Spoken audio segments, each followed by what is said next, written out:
Right now, while most are still debating whether this threshold is real, the market has already begun dismantling the old rules. Industrial demand just hit its fourth consecutive record, 678 million ounces, gone from global inventories in just 4 years. That's 10 months of planetary production. Vanished. Factory managers aren't checking technical indicators. They're asking one question: do we have metal or don't we? And when investment demand collides with industrial necessity, markets don't reprice. They gap into a new reality. The next candle that prints could be the one that changes everything. Welcome to John Analyst. Now, if you've been around long enough to remember when a handshake still meant something in business, when decisions were made on fundamentals, not algorithms, then you understand the value of reliable analysis in uncertain times. We'd be honored if you'd subscribe to this channel, not for entertainment, but because strategic clarity has become a rare commodity. And before we proceed into the mechanics of what's unfolding, drop a comment below. Tell us where in the world you're watching this from. Because what's happening in silver markets is not confined to one geography. It's global, and your perspective matters. In the architecture of financial markets, certain numbers acquire a gravity that transcends mathematics. $100 per ounce for silver is such a number, not because the figure itself possesses inherent power, but because human psychology, institutional memory, and market structure have converged to make it a threshold that separates eras. As of January 2026, silver is no longer approaching this level with hesitation. It is testing it, probing it, and in several trading sessions, breaching it entirely. The question being asked in boardrooms from Zurich to Singapore is no longer whether silver can reach triple digits, but rather what happens to everything else when it does. To understand the significance of this moment, one must first examine what psychological price barriers actually represent in commodity markets. They function as consensus markers, points where collective belief systems are either validated or shattered. When silver crossed $50 per ounce in previous cycles, the event didn't simply register as a price change. It triggered a reassessment of value across the entire precious metals complex. Institutional algorithms recalibrated, risk models were rewritten, and capital allocation strategies that had been dormant for years suddenly activated. The $75 threshold, when tested, produced similar disruptions. But $100 carries different weight. It represents a psychological clean break from the decades-long trading range that confined silver to what many analysts had called reasonable boundaries. The current market positioning reveals something unusual. Trading volume at the $95 to $100 range has not exhibited the typical exhaustion patterns that precede reversals. Instead, volume has remained elevated, persistent, and structurally different from previous rally attempts. This suggests participation from entities that are not trading for short-term gains, but rather securing position for what they anticipate comes next. The divergence between institutional positioning and retail sentiment has widened to levels rarely observed. While retail investors remain cautious, scarred by previous false breakouts and sharp corrections, institutional flows tell a different story. Exchange-traded products backed by physical silver have seen consecutive weeks of net inflows, even as prices pushed into territory that conventional valuation models would classify as extended. This is not speculation, this is preparation. Technical resistance patterns in precious metals markets have historically proven reliable until they don't. The $100 level has functioned as psychological resistance for years, a ceiling that traders anticipated would cap rallies and provide profitable shorting opportunities. But resistance levels only hold as long as the underlying supply-demand fundamentals support them, and those fundamentals have changed. COMEX inventory data reveals a tightening that cannot be dismissed as temporary volatility. Registered silver stocks available for delivery have been trending downward for months, not in a dramatic collapse, but in a steady, relentless decline that suggests systematic withdrawal. When examined alongside delivery pressures during recent contract expirations, the pattern indicates something professionals recognize but rarely discuss publicly. The market is operating with less slack than the price action alone would suggest. Exchange-traded fund flows provide additional confirmation. In previous silver rallies, ETF accumulation typically peaked before price did, creating a divergence that signaled exhaustion. This cycle has not followed that script. Physical demand indicators continue strengthening, even as price reaches levels that should, theoretically, destroy marginal demand. The comparison with gold's parallel trajectory offers critical context. Gold has been trading near all-time nominal highs, yet silver's percentage gains have substantially exceeded gold's, compressing the gold-to-silver ratio at a pace that suggests something beyond mere sentiment. It suggests a structural revaluation is underway. What business leaders must understand is that the $100 level represents more than a price point. It represents a confidence marker. a line in the sand where the market declares whether the old assumptions about monetary stability, industrial adequacy, and supply reliability still hold. And when markets cross such lines decisively, what follows is rarely orderly. The acceleration phase that typically follows psychological breakthrough in commodity markets does not announce itself with warnings. It emerges suddenly, driven by participants who realize simultaneously that the rules have changed and that positioning based on old assumptions has become dangerous. This is not theory. This is pattern, and the pattern is repeating. The strategic warning for decision makers is straightforward. Asset repricing events do not wait for consensus. They punish those who mistake current stability for permanent equilibrium. Silver at $100 is not the story. Silver breaking through $100 and what that breakdown reveals about the system underneath, that is the story, and it is just beginning. There exists a category of assets that financial models struggle to classify properly. Assets that refuse to behave purely as commodities, yet resist categorization as monetary instruments. Silver occupies this uncomfortable space, and it is precisely this duality, this split identity, that makes the current demand structure so consequential. What is unfolding in industrial silver consumption is not an incremental shift. It is a structural transformation that rewrites the risk calculus for every participant in this market. Consider the nature of demand itself. When investment demand drives an asset higher, that demand can evaporate instantly. Sentiment shifts, capital rotates, and the bid disappears. But industrial demand operates under entirely different physics. A factory that requires silver for photovoltaic cell production cannot simply decide to postpone manufacturing because the metal reached an uncomfortable price level.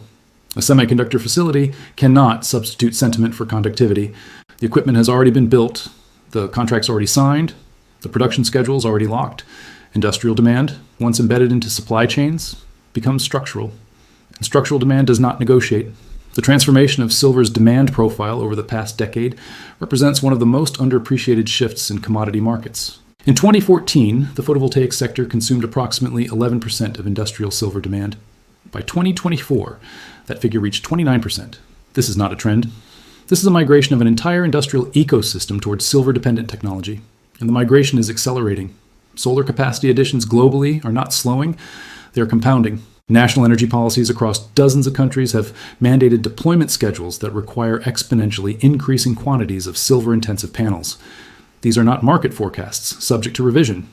These are legislative commitments backed by fiscal budgets already allocated. The electronics manufacturing sector presents a parallel dynamic. The artificial intelligence hardware build-out currently underway requires computational infrastructure at a scale never before attempted. Data centers, high-performance processors, advanced cooling systems, networking equipment. Each component demands silver's unique electrical and thermal properties. Substitution remains theoretically possible, but practically constrained. Copper can replace silver in some applications, but at the cost of performance degradation. Aluminum can serve as an alternative, but introduces reliability issues in precision applications. The economic threshold where substitution becomes viable sits well above current price levels, and even if crossed, the transition requires years of research, testing, and production line reconfiguration. Supply chain managers do not operate on theoretical timelines. They operate on delivery schedules, and when delivery schedules are threatened, price becomes secondary. This phenomenon, the availability at any price mindset, emerges during shortage conditions. It has appeared in lithium markets, in rare earth markets, in semiconductor markets, and it is beginning to surface in silver procurement discussions. The numbers tell the story with uncomfortable clarity. Industrial silver demand reached 680.5 million ounces in 2024, marking the fourth consecutive year of record consumption. This is not cyclical strength. This is baseline elevation. The electric vehicle sector adds another layer of structural demand. Each EV requires significantly more silver than traditional internal combustion vehicles, in electrical contacts, in charging infrastructure, in battery management systems. Global EV production targets for the next 5 years imply demand growth that mining supply cannot match without significant price incentives. 5G infrastructure deployment, grid modernization initiatives, medical device manufacturing, each sector operates independently, yet all converge on the same constrained resource. The strategic implication for the business community is direct. Industrial demand has created a price floor that did not exist in previous silver cycles. In the 1980s, in the 2011 rally, silver was primarily an investment vehicle. When speculative fever broke, demand collapsed and price followed. That dynamic no longer applies. Even if investment demand were to evaporate entirely tomorrow, industrial consumption would continue and tighten supply further. This changes the risk profile fundamentally. For manufacturing-dependent enterprises, silver price volatility has transformed from a footnote in commodity exposure reports into a material input cost risk that demands hedging strategies previously considered unnecessary. For industries facing input cost pressure, the question is no longer whether to hedge, but whether securing forward supply at current prices, elevated as they may seem, will appear prudent or negligent in hindsight. The strategic resource competition landscape has shifted. Silver is no longer competing primarily with gold for investment allocation.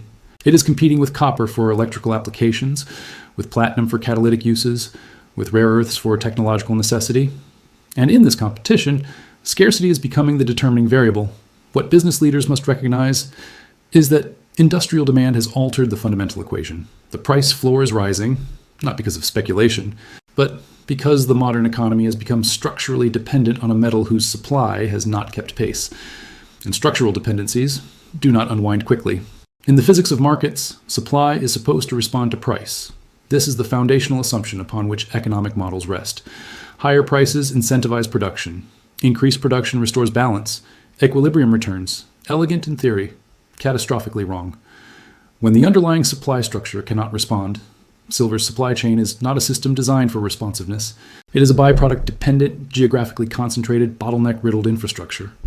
That was never built to handle the demand profile it now faces, and therein lies the crisis. Most market participants operate under a dangerous misconception that silver mining functions like oil drilling or copper extraction, where companies can simply turn up production when prices justify it.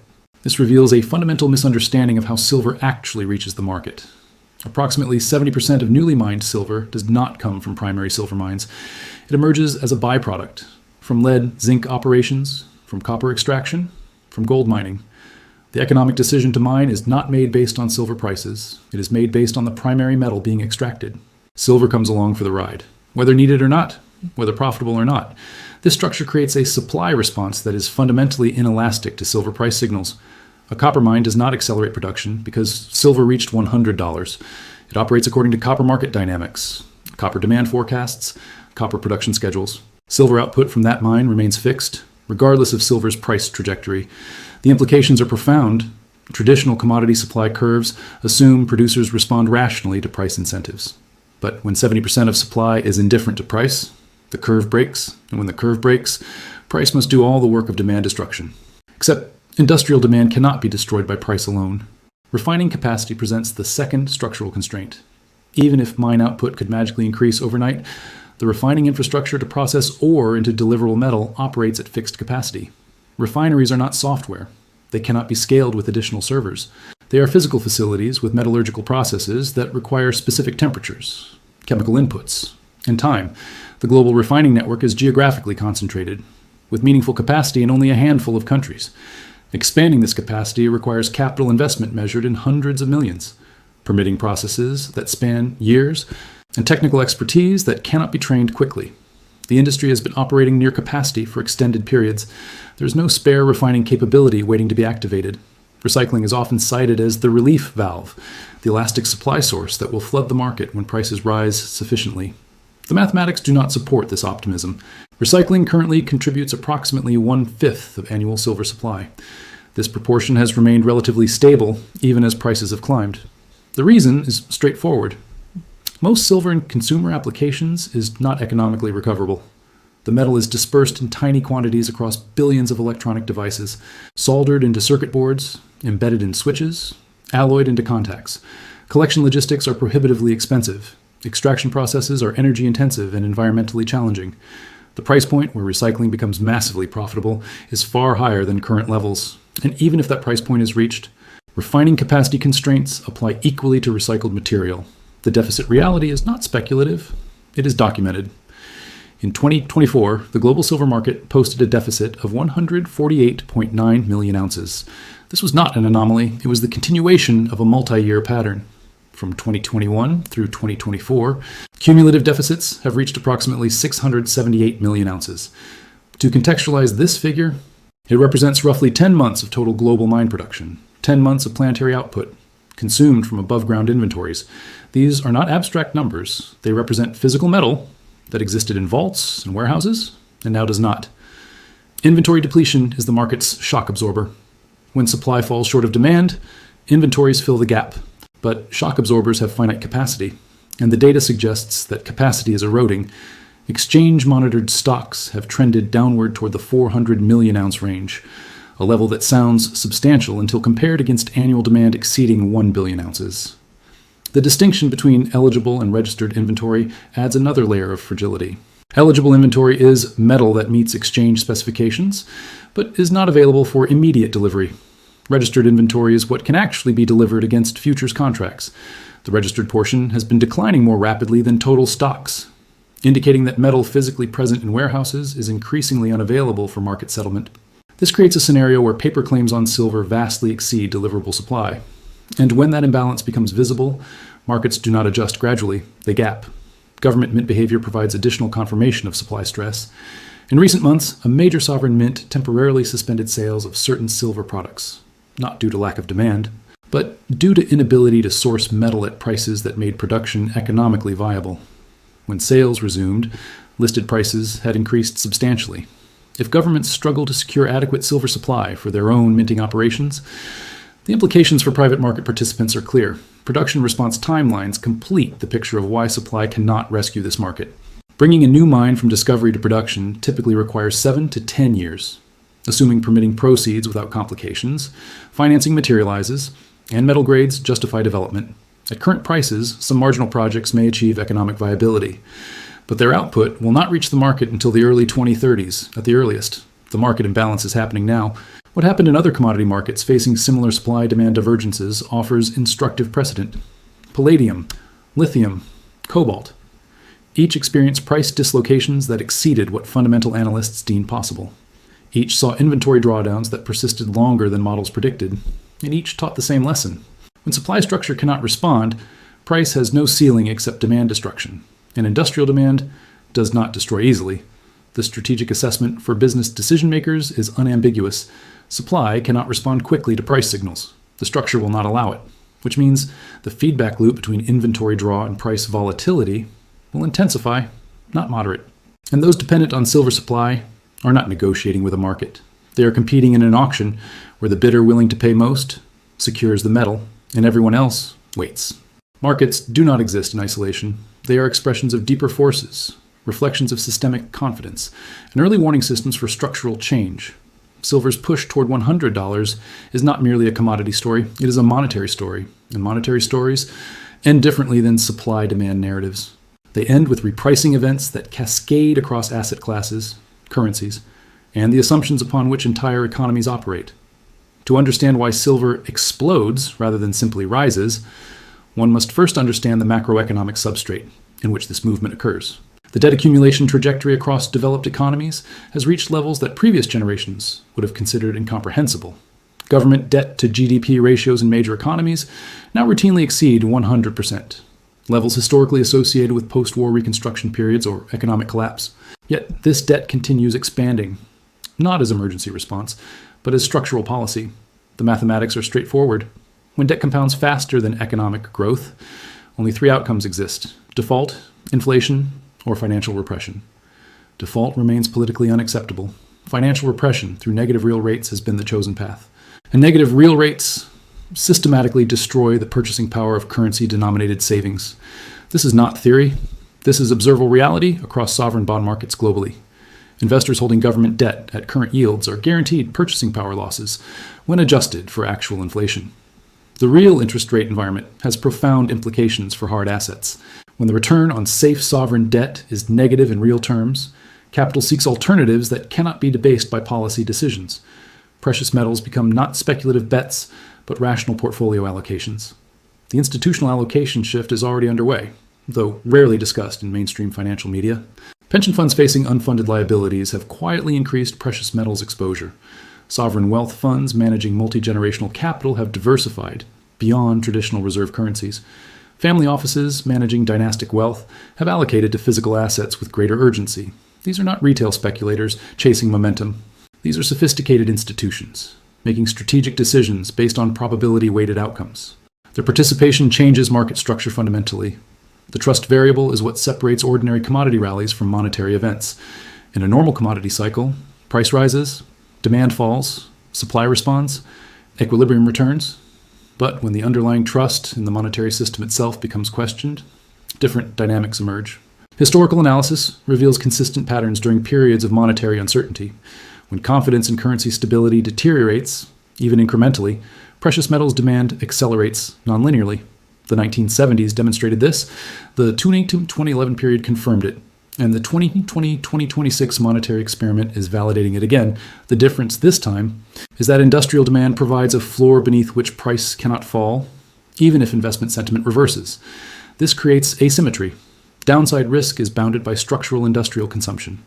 Upside potential is bounded only by the degree of monetary system stress. Asymmetric risk profiles attract capital. The explosion mechanism that distinguishes silver from other assets stems from a behavioral phenomenon economists call hoarding. In stable markets, sellers and buyers exist in rough equilibrium. Transactions occur continuously. Liquidity remains adequate.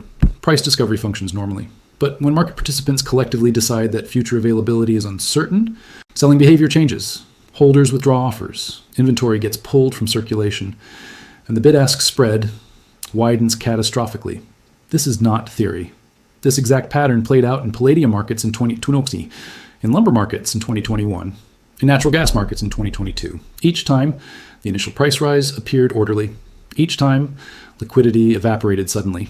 And each time, price gaps created wealth transfers that appeared absurd in hindsight, but were rational responses to shortage conditions in real time. Silver is particularly vulnerable to this dynamic due to market structure. The paper silver market, futures contracts and derivatives, trades at volumes vastly exceeding physical production. This creates efficient price discovery until it doesn't. When holders of paper contracts demand physical delivery simultaneously, the system reveals its fragility. Exchange mechanisms designed for cash settlement suddenly face delivery obligations they cannot fulfill from available inventory. And when the gap between paper claims and physical metal becomes visible, price does not adjust incrementally. It gaps violently until enough claims are settled in cash rather than metal. Scenario mapping for what comes next requires acknowledging uncertainty while identifying probable paths. Scenario A represents the orderly breakthrough. Silver consolidates above $100, ranges between 100 and 110 for weeks, then gradually climbs toward 120 to 150 as industrial demand and investment flows continue absorbing supply. This is the soft landing scenario, where market structure adapts without crisis. Probability is non-zero, but requires continued inventory availability and absence of delivery stress. Scenario B involves the volatility cascade. Price spikes rapidly to 110 or 120, triggers profit-taking and leveraged liquidation, corrects sharply back toward 90 or 95, then resumes climbing as physical buyers absorb the dip. This pattern would be consistent with silver's historical personality. Violent, unpredictable, punishing to leveraged participants, but ultimately trending higher as structural factors reassert. Scenario C is the shortage event. Physical market disconnects from paper price. Premiums on retail products explode to 20 or 30% above spot. Exchange inventories draw to critically low levels. And delivery failures force cash settlements at penalty prices. In this scenario, price discovery breaks entirely. Spot silver quoted on exchanges becomes increasingly irrelevant compared to actual transaction prices in physical markets. This is the lowest probability scenario, but carries the highest impact. And low probability does not mean impossible. For business leaders managing balance sheet exposure, the risk assessment framework is clear. Dollar-denominated assets face devaluation risk that is policy-driven and persistent. Operational hedging for silver-dependent industries is no longer optional. It is fiduciary responsibility. Strategic asset allocation must incorporate the possibility that currency stability assumptions may prove unfounded. The decision framework comes down to time horizon and positioning. Tactical traders seeking short-term gains will be whipsawed by volatility. Strategic allocators building multi-year positions can afford to ignore daily price fluctuations. The cost of being early is temporary underperformance and opportunity cost. The cost of being late is permanent capital loss and unavailability of asset. History suggests the latter is the more expensive mistake. Silver at $100 is not a destination. It is a marker, a milestone, a signal that something deeper has shifted. The explosion, when it comes, will not be driven by chart patterns or technical indicators. It will be driven by the recognition, spreading across institutions and individuals simultaneously, that the monetary assumptions of the past decade were built on foundations that no longer hold. Prudent preparation in this environment is not paranoia. It is pattern recognition, and the pattern is repeating.